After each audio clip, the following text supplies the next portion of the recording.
আমাদের মধ্যে সনাতন ধর্মাবলম্বী যে শিশুরা আছে তাদেরকে কি আমরা তাদের মধ্যে নৈতিকতা, বর্ণ পরিচয় অথবা নিজ ধর্ম সম্পদে জ্ঞান দানের জন্য নারীর ক্ষমতায়ন, বেকারদের কর্মসংস্থানের সুযোগ সৃষ্টি, সনাতন ধর্মাবলম্বীদের ধর্মীয় চর্চার সুযোগ এবং অবহেলিত অনগ্রসর জনগোষ্ঠীকে আত্মসচেতন জাতি হিসেবে গঠন করাই প্রকল্পটির মূল উদ্দেশ্য। বাংলাদেশ সরকারের যে ধর্ম নিরপেক্ষতার বার্তা, এই ধর্ম নিরপেক্ষতার বার্তা নিয়ে আমরা বাংলাদেশ পূজা উদযাপন কাজ করি।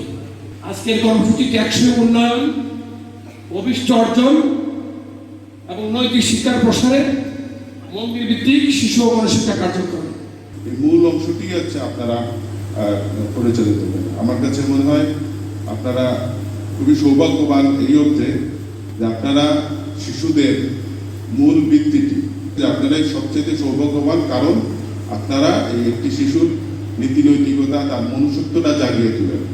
নেপোলিয়ন একটা কথা বলেছেন, আমাকে একটি মা দাও, আমি একটি জাতি উপহার দেব।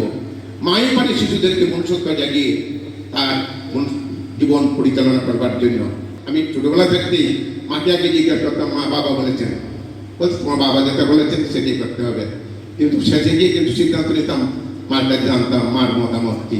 মন্দিরে সেখানেও দেখা যায় শিশুদেরকে এখন শিক্ষা দান করছে। এই বাচ্চারা, আমি কোনো বাড়ি থাকলে কিংবা ঘুম থেকে বেরিয়ে আসতে পারি, সব বাচ্চাগুলি আমাকে সমস্যার বলে, মহারাজ নমস্কার নমস্কার। এগুলি তো আমাদের বাচ্চারা ভুলে গেছে, এইগুলি কোনো কালচার ছিল না। ধীরে ধীরে যেন ডেভেলপ হচ্ছে, আরও ডেভেলপ হোক। প্রাথমিক শিক্ষা, বয়স্ক শিক্ষা এবং গীতা শিক্ষা, এই তিনটি বিষয়কে কাজ কভার করছে এবং মন্দিরের যে প্রাঙ্গণ, সেই প্রাঙ্গণটিকে ইউজ করছে। এবং এর ফলে যারা শিশু রয়েছে প্রাথমিক পর্যায়ে, তাদের যে নৈতিকতার শিক্ষা, আদর্শের শিক্ষা, এটি যেমন নিশ্চিত করা যাচ্ছে এবং একই সাথে তাদের এই পর্যায়টি শেষ হওয়ার পর তাদের যে প্রাথমিক বিদ্যালয়ে ভর্তির যে বিষয়টি, এটিও কিন্তু নিশ্চিত করা যাচ্ছে। সকলের জন্য শিক্ষা, এই বিষয়টি কিন্তু এই প্রকল্পের মাধ্যমে খুবই সুন্দরভাবে এবং নিশ্চিতভাবে এনশিওর করা যাচ্ছে। আপনার এই প্রকল্পের যে কার্যক্রম, সেটি আরো গতিবৃদ্ধি পাবে, আরো কার্যকরভাবে যে কার্যক্রম সেটি পরিচালিত হবে।